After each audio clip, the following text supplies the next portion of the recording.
Саламатсыздар ма менің YouTube көрермендерім? 5 қараша күні ай толуы болады Қазақстан Астана уақытыменен кешкі сағат 6:20 шамасында. 5-тен бастап басталады кешкі ай толуы, ең кульминациялық кезең. Үлкен ай толуы болады, басқа ай толуулардан айырмашылығы күші мығым, көзге көрінетін, жерге жақын, үлкен болып көрінеді. Әрі бір қаржы, ақша, ресурстар, сізге кіретін кірістер, сізден шығатын шығыстар.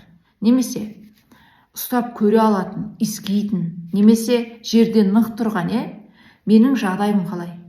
Менің материалды, ресурстық жағдайым қалай?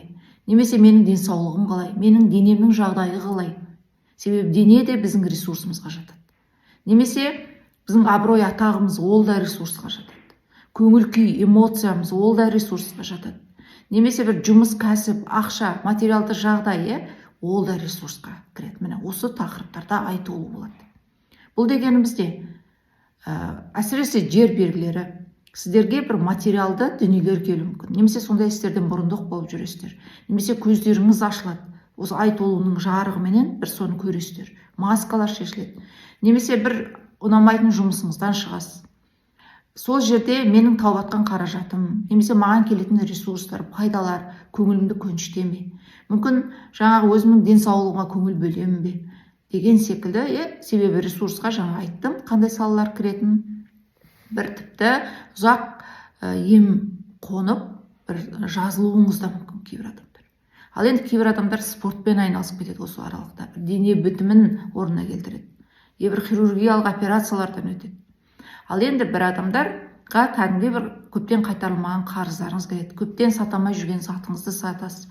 Немесе үйлі жерлі боласыз, көшіп кететін боласыз. Әйтеуір әрқайсыңыздың астрологиялық картаңыз адамға туылған кезеңде математикалық беріліп қойған бір картаңыз секілді. Басқаны көрмейсіз.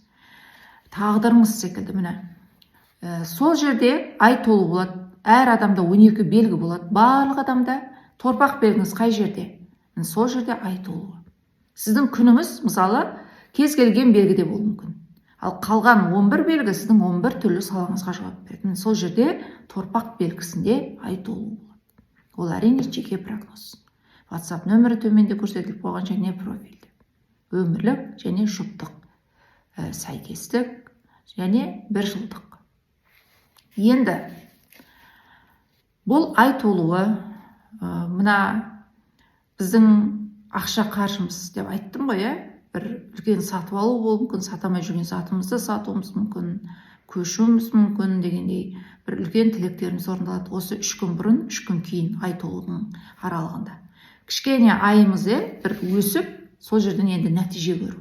Немесе бір дәл осы аралықта тез жаңа тызылдап бір қимылдар жасап, бір қаржы, ақша, кредит, субсидия, мүмкін бір сот істеріне, әйтеуір бір құжат тапсыруымыз мүмкін. Немесе көптен бері бір бітіре алмай жүрген жұмысымыз болса, осы аралықта бітіріп, қолымызға қаржы, ақша түсуі мүмкін тіпті. Көптен бері сатып алам деп жүріп, дәл осы аралықта осы 5 қарашаға дейін 3 күн бұрын аралығы және 20 қарашаға дейін келесі жаңа ай толғанға дейін бір қорытындылар келеді. Енді бұл жер белгілері сіздерге қатысты. Себебі торпақ белгісінде ай толуы болады. Бұл тағы да шатастырмаймыз. Бұл тек торпаққа ғана қатысты екен, бізге қатысы жоқ екен деп барлығыңызға қатысты жаңа түсіндіріп айттым. Әр адамда 12 белгі бар туылған кезең.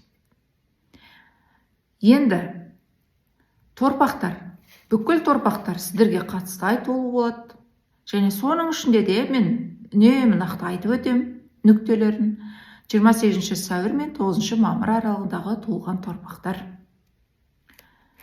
Және торпақ белгісіне қарсы бетте орналасқан торпақ пен саршаян бір осьте орналасқан. Қарсы бетте орналасқан саршаяндар. Неге? Торпақ белгісі сіздердің күндеріңіздің үстінде ай толуы болады. Ал саршаян белгісі сіздердің күндеріңізге қарсы бетте ай толуы болады. Бұл дегеніміз не? Бұл торпақтар сіздердің бір күштеріңізді өздеріңіздің сезінетін уақыттарыңыз. Немесе бір үлкен аяқталу, көзіңіз ашылу, бір түсетін қаржылар түсу, үлкен сатып алулар болу, тілектер орындалу, үйлі жерлі болу, немесе бір балалы немерелі болу, себебі ол да ресурсқа кіреді, эмоцияға кіреді. Немесе үлкен емделу, әйтеуір осы аралықта осындай бір істер болады сіздерде. Және сіздер бір мұрындық болып жүресіздер сол жерде, шешуші рөлде боласыздар. Және маған не пайдасы бар деп ойланасыздар барлық нәрседе. Торпақтар. Және саршаяндар.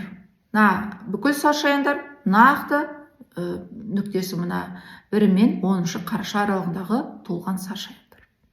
Сіздердің сіздердің күндеріңізге қарсы бетте ай толуы болып тұр. Бұл не? Менің жауларым, менің сүйіктілерім, мені қызықтыратын адамдар, және мен оларға қызықпын, немесе маған ұсыныспен келетін адамдар, немесе мен оларға ұсыныспен шығатын адамдар. Менің сүйгенім болуы мүмкін, менің клиенттерім болуы мүмкін, менің жұмыс берушім болуы мүмкін ол. Әйтеуір күнде араласатын, сіздің өміріңізге келетін адамдар. Міне, сол жерде ай толуы болып тұр қарсы бетіңізде, сіздің күніңізге қарсы бетте. Бұл деген не? Тіпті алысқа ұзамай-ақ сіздің қасыңыздағы бір адамдар, жақын адамдар. Сол адамдардың өміріне келген бір жаңалықтар, бір ақша ресурстар, бір пайдалар. Солар сіздің өміріңізді өзгертуі мүмкін. Жағымды жағынан.